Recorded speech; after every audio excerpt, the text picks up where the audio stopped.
So today's video guys, mag-i-install tayo ng ORBR conical open pipe sa Raider150 natin. Nabili ko lang to na second hand. Umpisahan na natin install. Tanggalin muna natin yung stock pipe natin guys gamit tong 12mm na wrench. Pagpasensyahan nyo na guys, wala na muna tayong socket wrench. Pinag-ipunan muna natin kaya tis-tis muna sa wrench.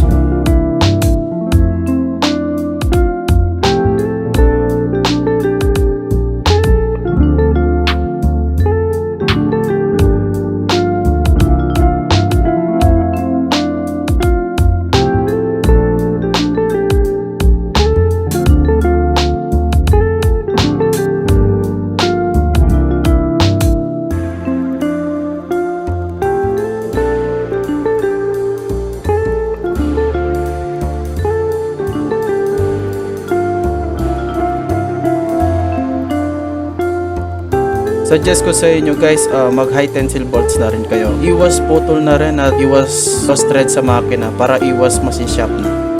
At sa mahilig magpalit-palit ng tambutso dyan, tanggalin na natin yung stock pipe natin gamit tong 12 at 13mm na wrench.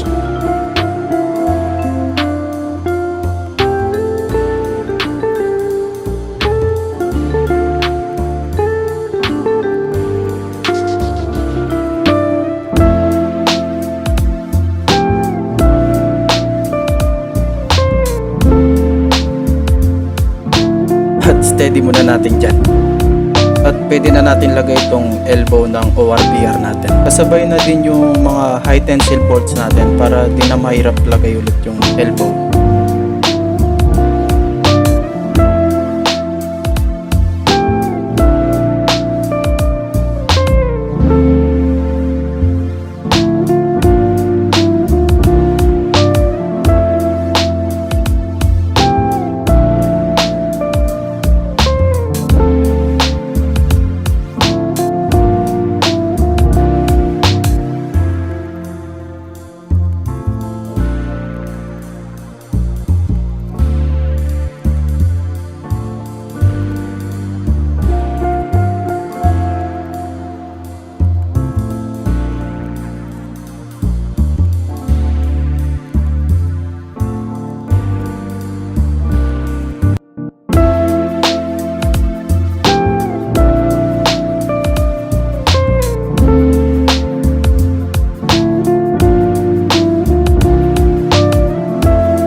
Lagay na natin yung isa pa niyang elbow guys. May tatak na ORBR.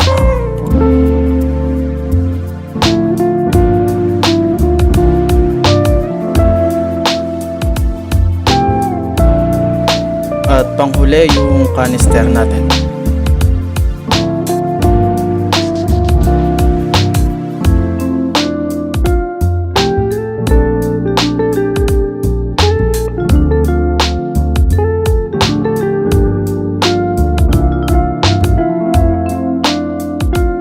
As you can see guys, di siya swak sa may bracket natin kaya nagputol na tayo ng flat bar. At pwede na natin lagay yung mga tornilyo natin.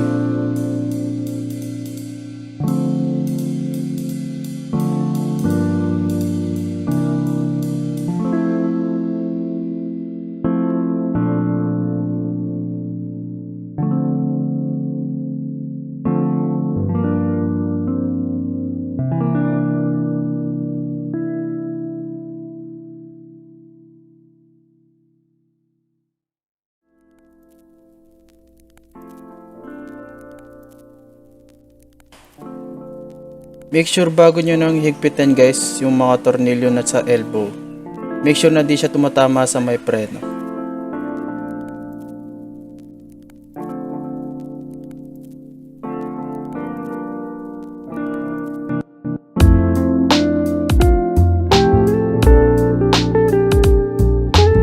Pwede na natin higpitin yung tornilyo niya gamit 12 at 13mm na wrench. At pwede na natin lagay yung mga ring natin gamit itong shoelace.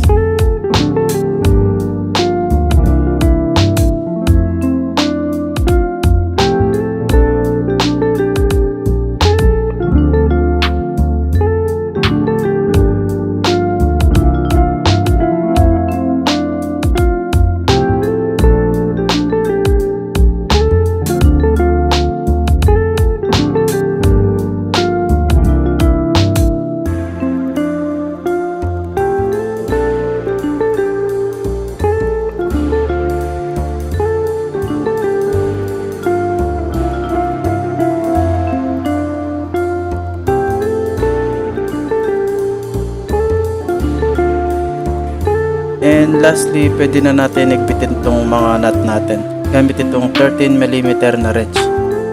Pahirap pa na naman ang paghigpit kasi wala tayong socket wrench.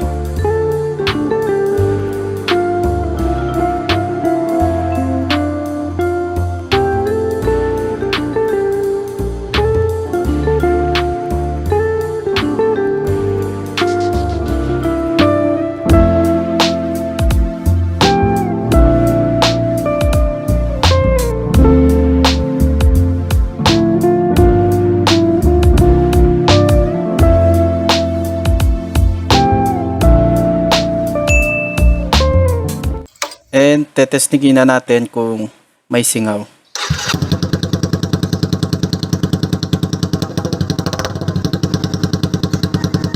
At dahil tabi-tabi lang mga bahay namin dito, naisipan namin na itulak muna hanggang sa main road para naman di tayo makabulabog ng kapitbahay. At yun, na-andar na rin yung Raider natin. By the way guys, yung nagdadrive sa Raider natin yung pinsan ko, para may record ko na maayos. At this part ay naghahanap kami ng open area para makahataw naman yung Raider natin.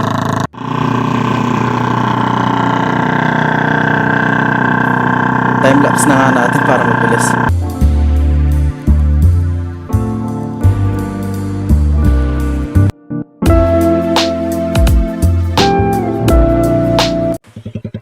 At nakahanap din guys ng open area para di tayo makabulabog ng tao.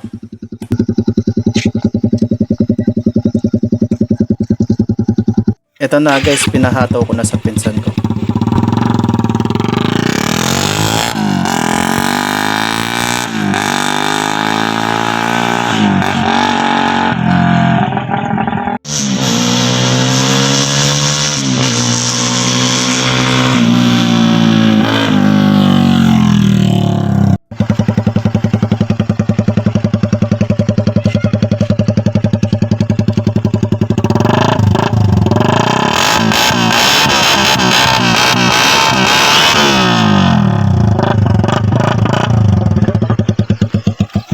At yun nga, pauwi na tayo, magtutulak na naman. Iwas bulabaw. Salamat sa panonood guys. Huwag kalimutan mag-like, comment, share, and subscribe.